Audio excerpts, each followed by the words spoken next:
नमस्कार दोस्तों, मैं मनोज चंद्र झा आपका अपने चैनल में एक बार फिर से स्वागत करता हूं। पेपर लीक के मुद्दे पर संसद से लेकर सड़क तक संग्राम छिड़ा हुआ है।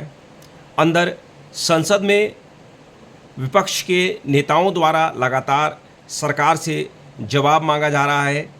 लगातार विपक्ष और सरकार के बीच जुबानी जंग तेज होती जा रही है और नतीजा ये है कि मानसून सत्र के 3 दिन पूरी तरह से धुल चुके हैं। 13 अगस्त को मानसून सत्र का आखिरी दिन है, लेकिन अब तक सदन के अंदर कुछ भी काम नहीं हो पाया है, चाहे लोकसभा हो चाहे हो राज्यसभा। हालांकि सरकार की तरफ से बार बार इस बात को दोहराया जा रहा है कि सरकार विपक्ष की हर बातों को सुनने को तैयार है। पेपर लीक के मुद्दे पर सरकार सदन में चर्चा करना चाहती है और इसे लेकर कई बार आधिकारिक बयान भी सामने आ चुके हैं।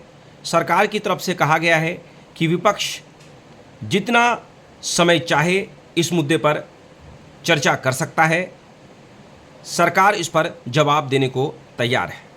साथ ही पीएम मोदी की तरफ से भी लगातार संकेत और ये आश्वासन भी दिया गया है कि पेपर लीक वाले, जिन्होंने पेपर लीक किया है, जो भी इनके सूत्रधार हैं, वो बख्शे नहीं जाएंगे। पीएम मोदी ने इसे लेकर फास्ट ट्रैक कोर्ट का गठन करने की भी बात कही है। साफ है, पेपर लीक का मुद्दा एक बड़ा मुद्दा है, छात्रों से जुड़ा हुआ मुद्दा है। इसमें ज़रूर कार्रवाई होनी चाहिए और सरकार इसे लेकर कहीं ना कहीं गंभीर भी दिख रही है। जिस समय से पेपर लीक का मामला सामने आया है, दोषियों पर ताबड़तोड़ कार्रवाई की गई, गिरफ्तारियां की गई, उन्हें जेल भेजा गया, जांच चल रही है और आगे भी जांच चलती रहेगी। इस बार जिस तरह से नीट का पेपर हुआ है वो पूरी तरीके से ट्रांसपेरेंट रहा। सेना के हाथों में कमान था, पूरी मुस्तैदी बरती गई, नज़र रखी गई और किसी भी तरीके की इस बार खामी नहीं पाई गई। सिस्टम को दुरुस्त करना बहुत ज़रूरी है, क्योंकि जो भारत है वो युवाओं वाला देश है और अगर सिस्टम दुरुस्त नहीं होगा तो यकीन मानिए युवा नाराज़ होंगे और देश की जो बागडोर है वो युवाओं के हाथ पर है। तो ऐसे में युवाओं की बातों को सुनना भी चाहिए। अब मैं संसद से बाहर सड़क की तरफ आपको लेकर चलता हूं। सड़क पर जिस तरीके से लगातार प्रदर्शन हो रहा है, कॉकरोच जनता पार्टी की तरफ से जिस तरीके से प्रदर्शन देखने को मिल रहा है वो यकीनन दुर्भाग्यपूर्ण है। प्रदर्शन करना लोकतंत्र के लिए बहुत ज़रूरी है। अगर आप प्रदर्शन करते हैं और अपनी बातों को उठाते हैं तो सरकार को भी सुनना पड़ता है। विपक्ष का होना बहुत ज़रूरी है और सरकार मजबूर होती है आपकी बातों को सुनने के लिए। लेकिन प्रदर्शन की आड़ में जिस तरह से हिंसा देखने को मिल रही है, जिस तरह से 20 तारीख को बड़ी हिंसा देखने को मिली, कई पुलिस वाले चोटिल हुए, करीबन 125 पुलिस वाले घायल हुए, उसमें कई गंभीर भी हैं। कई गाड़ियों को, सरकारी गाड़ियों को नुकसान पहुंचाया गया। पुलिस ने भी जवाबी कार्रवाई ज़रूर की है। लेकिन बड़ी बात यह है कि जिस तरीके का हिंसक प्रदर्शन देश की राजधानी दिल्ली में देखने को मिल रहा है, वो भी संसद भवन के नज़दीक, वो यकीनन एक चौंकाने वाली बात है। प्रदर्शन की आड़ में जिस तरीके से हिंसा हो रही है, जिस तरह से आरपीएफ, जिस तरह से पुलिस वालों को निशाना बनाया जा रहा है, वो पूरी तरीके से गलत है। प्रदर्शन करिए, लेकिन ये शांतिपूर्वक होना चाहिए। जिस तरीके से प्रदर्शन वाली जगह पर नारे लगाए जा रहे हैं कि मोदी सरकार का ये आखिरी दिन है, हम इसे नेपाल बना देंगे, हम इसे बांग्लादेश बना देंगे। मैं प्रदर्शनकारियों को भी बताना चाहूँगा कि भारत कभी नेपाल और बांग्लादेश नहीं बन सकता। भारत की लोकतंत्र की जड़ें बहुत मजबूत हैं और यहाँ के लोग काफ़ी पढ़े लिखे और समझदार हैं। मोदी सरकार एक चुनी हुई सरकार है और जब से 2014 से मोदी सरकार ने देश की बागडोर संभाली है, तब से देश बुलंदियों को छूता जा रहा है, चाहे वो कूटनीति की बात हो, चाहे सुरक्षा की बात हो। हर क्षेत्र में भारत ने परचम लहराया है। आज दुश्मन देश भारत से डरते हैं, घबराते हैं। ये मोदी सरकार की ही कामयाबी है। पेपर लीक के मुद्दे को मुझे लग रहा है विपक्ष के लिए एक बड़ा मौका मिल गया है और विपक्ष छात्रों के आड़ में सियासत करने की कोशिश कर रहा है। सामने यूपी का विधानसभा चुनाव है और कहीं ना कहीं कांग्रेस पार्टी हो, समाजवादी पार्टी हो या दूसरी पार्टियां, सबको लग रहा है कि अगर छात्रों के मुद्दे को उठाया जाए तो चुनाव में इसका काफ़ी फ़ायदा मिल सकता है। इसमें कोई दो राय नहीं कि यूपी में योगी सरकार लगातार बढ़िया काम कर रही है और 2 बार योगी सरकार चुनी जा चुकी है।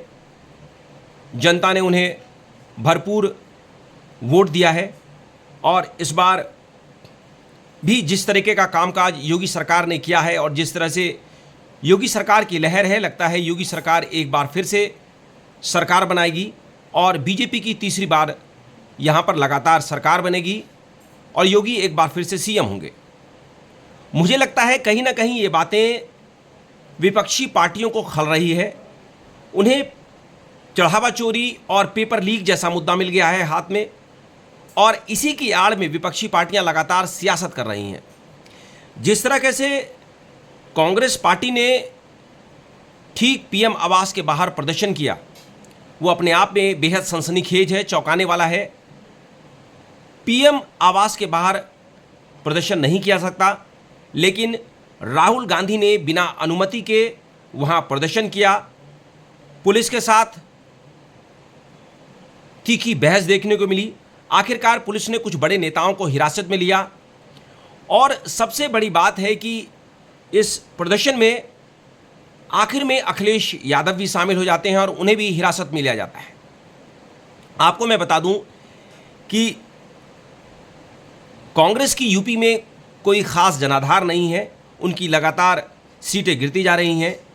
वैसे भी कांग्रेस एक एक कर सभी राज्यों में चुनाव हारती जा रही है और कांग्रेस के हाथ कोई बड़ा मुद्दा नहीं है। तो कांग्रेस ने पेपर लीक की आड़ में यूपी के अंदर अपनी सियासी ज़मीन को मजबूत करने की कोशिशों में जुटी है। कांग्रेस की कोशिश है कि युवाओं के इस मुद्दे को धार देकर यूपी में जनाधार बढ़ाया जाए और इस बार यूपी में कुछ अच्छा किया जाए। अखिलेश यादव के साथ सीटों की बार्गेनिंग की जाए।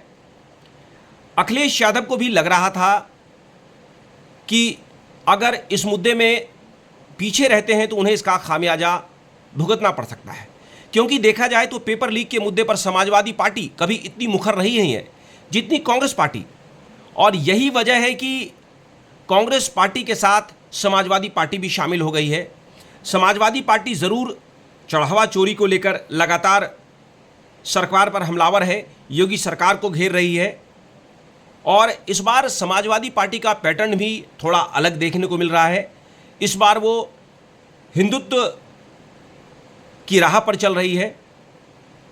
साथ ही कोशिश यही है कि इस बार जो है हिंदू वोट बैंक भी हासिल किया जाए, जिससे कि यूपी में फिर से एक बार अखिलेश की सरकार बन सके। हालांकि सनातन की पिच पर बीजेपी को हराना बेहद मुश्किल है। चढ़ावा चोरी मामले में भी योगी सरकार बेहद संवेदनशील नज़र आ रही है। हाँ, ये मुद्दा भगवान राम से भक्तों की आस्था से जुड़ा है, इसलिए ज़रूर ठेस पहुंची है जिस तरह से चढ़ावा चोरी हुआ है, लेकिन सरकार इसे भी लेकर गंभीर है और आने वाले दिनों में बड़े एक्शन देखने को मिलेंगे। कल राम मंदिर ट्रस्ट की बैठक भी, उसमें भी कई कड़े फैसले लिए गए हैं। तो जाहिर सी बात है सरकार की तरफ से मजबूत फैसले लिए जा रहे हैं। ऐसे में इस मुद्दे को, पेपर लीक जैसे मुद्दे को उठाना, और ठीक जब उस समय जब सदन की कार्यवाही चल रही हो, साफ है कि ये कोरी सियासत है और छात्रों की आड़ में वोट बैंक की खेती की जा रही है। जिस तरीके से जंतर मंतर पर लगातार प्रदर्शन हो रहा है और जिस तरह से आम लोगों को असुविधा हो रही है, लगातार दिल्ली मेट्रो के कई स्टेशन बंद किए गए हैं, लोगों को आने जाने में भारी परेशानी हो रही है। मैं एक बार फिर से दोहराना चाहता हूं कि प्रदर्शन करना लोकतंत्र में सबका अधिकार है, प्रदर्शन करना चाहिए, लेकिन प्रदर्शन शांतिपूर्वक होना चाहिए। उसकी आड़ में अगर कोई हिंसा पर उतारू होता है, अगर कोई पुलिस वालों पर पत्थर फेंकता है, डंडे चलाता है और इस तरीके की हिंसक और उत्तेजक नारेबाजी करता है, तो उसके खिलाफ ज़रूर और मजबूत कार्रवाई होनी चाहिए। भारत एक लोकतांत्रिक देश है, लेकिन इसका मतलब ये नहीं कि यहाँ पर हिंसा करने वाले लोग समाज पर हावी हो जाए।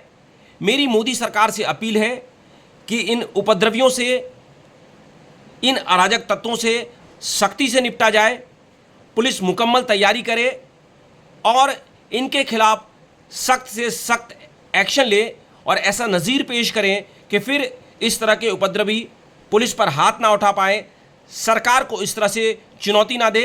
ये देश की राजधानी दिल्ली है, अगर यहाँ पर कुछ भी होता है पूरे विश्व भर में इसकी गूंज सुनाई देती है, देश की छवि धूमिल होती है। ऐसे में मेरी एक बार फिर से गुजारिश है कि मोदी सरकार इन उपद्रवियों के खिलाफ आप कड़ा एक्शन लें, एक नज़ीर पेश करें। पिछले दिनों कई बार यूपी में इस तरह के इंसिडेंट्स देखने के लिए हैं और योगी सरकार ने काफ़ी सख्त स्टैंड लिया है। कुछ इसी तरीके की इस वक्त दिल्ली में दरकार है और ऐसे हुड़दंगियों, ऐसे उपद्रवियों, ऐसे अराजक तत्वों के खिलाफ कड़ी कार्रवाई करने की बेहद ज़रूरत है, क्योंकि आज कहीं ना कहीं आम जनता जो है वो मायूस नज़र आ रही है। जो आपके वोट देते हैं उनको आज और सुरक्षा की भावना उनके मन में है, तो ऐसे में इन उपद्रवियों के खिलाफ सख्त स्टैंड लेने की ज़रूरत है।